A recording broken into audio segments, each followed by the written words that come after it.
I'm Robin Mulhilner. I'm a psychiatric coach for people affected by mood disorders. I myself am living with bipolar disorder, and to learn all about me, you can go to www.thrivewithbipolardisorder.com. We are going to talk about loving somebody who's experiencing depression. We're going to go over some strategies, and we're going to start with the strategy of don't take it personally. And I know that's probably the hardest strategy to own, because it's really, we're taught in life to take things personally. But depression is not your fault. And one key thing is to know that when your partner is out in the world and they're doing their work and they're doing all the things they need to do to stay afloat, that they're actually able to function sometimes moderately well, sometimes not well at all.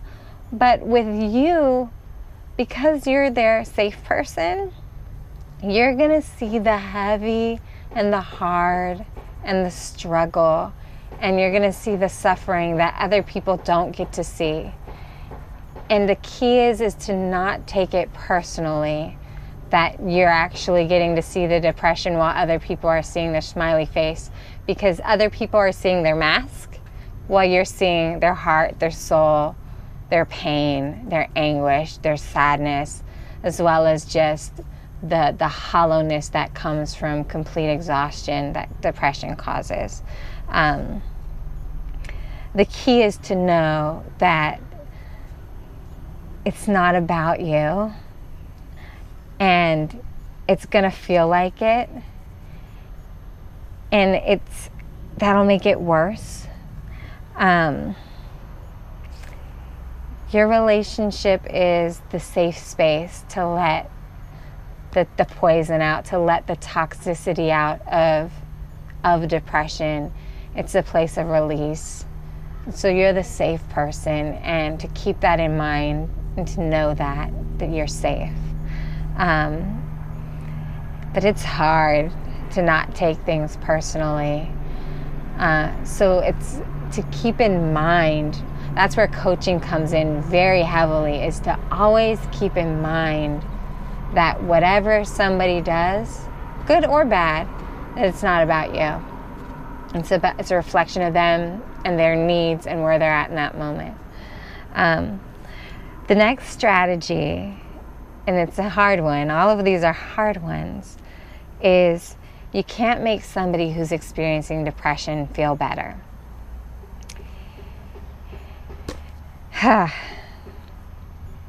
Trying to get somebody who's experiencing depression to feel better only increases their sense of failure.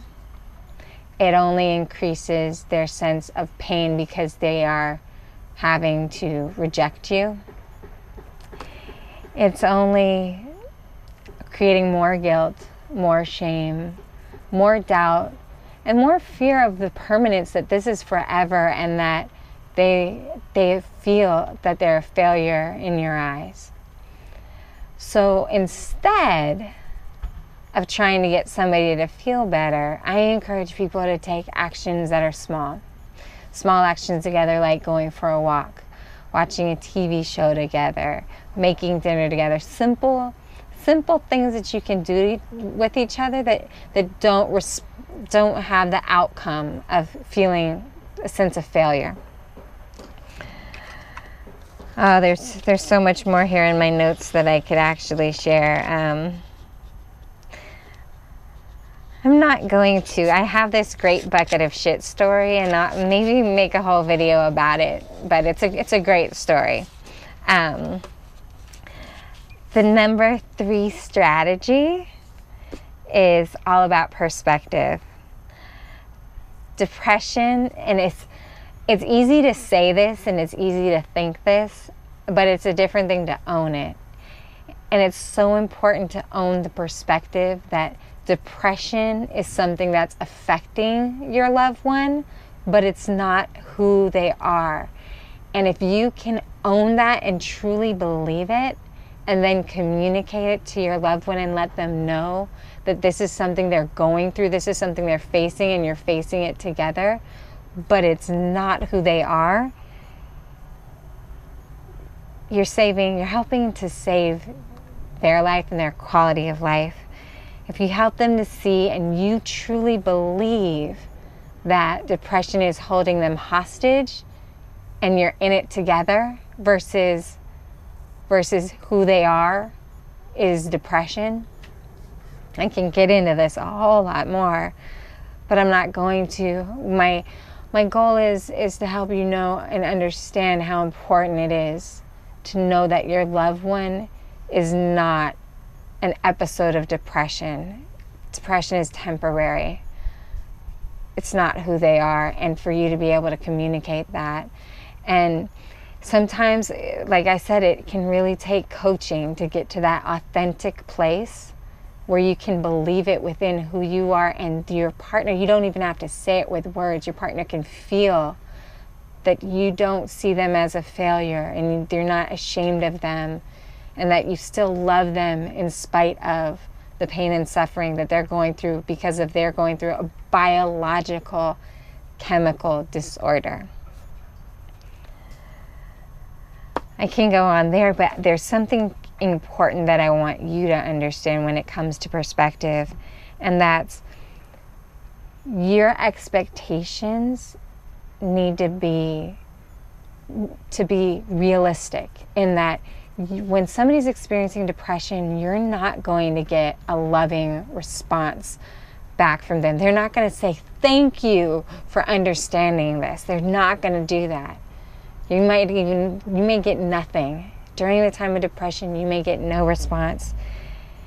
And that needs to be okay. And it's hard for it to be okay. It's really hard for that to be okay. That's where coaching comes in again. Coaching is so important during these times. Strategy number 4, it's all about how you interpret the rejection, because no matter what, when your loved one is experiencing depression, they are going to reject you and your needs, and it is hard. It's going to be hard on you. It is hard on you. If you're going through it right now, it is hard. So I want to give you some translations. When somebody says, I need to be alone, what they're really saying is, I need an escape from this depression. I need to do something, anything else that keeps me focused not on depression. It may be sleeping. It may be eating. It may be hanging out with other people that aren't you because you're their safe person who they get to wear a mask with. And that goes into the next one, is oftentimes people say, I'd rather be with someone else. I'd rather be with my friends. I'd rather be with acquaintances. I'd rather be with someone else other than you. And that's because with you, there is no mask. They feel powerless to the depression. It's there and they're stuck in it. One that clients have shared with me they go through all of the time is when they're in a healthy, strong relationship, yet depression comes into their life, suddenly their partner will say, I don't know if I want to be in this relationship anymore. And they'll break up. And what's really going on is they're really saying is I don't like who I'm being right now. I don't like what I'm able to give to you right now. I don't feel good enough. I feel like a failure. I don't feel I deserve you. Therefore, I'm going to break up with you because you deserve better. And they actually may say those words themselves, but it's the depression talking. And I'm talking about when a relationship is in good standing. Another thing that you'll hear is, you don't make me feel better. So one of the things that depression loves to do is blame, shame, guilt, make other people feel bad, feel sad. So that's the depression talking. Depression has those expectations of, you're supposed to make me feel better. It's not your job. You can't do it. You can't make anybody who's experiencing depression feel better. It's just not going to happen. So what do you need to focus on instead is strategy number 5. And that's your self-care. That's doing things that bring you pleasure. That's doing things that reduce your stress, whether it be exercise, anything for you. And like I said again, coaching comes in so handy because you will forget these during the most crucial times when you're facing depression. And depression's, when somebody else is experiencing depression, the goal of depression is to drag you into it as well. And I know my language sounds a little funny, like depression is its own human being, but we'll get to that in other videos and you'll understand that I just want you to know and to see that depression is not your loved one. It is like some external force dragging the person you love through hell. We're going to get to talk about that more, but that's it for this video, and I hope the sound quality is better this time, and I look forward to seeing you soon. Bye.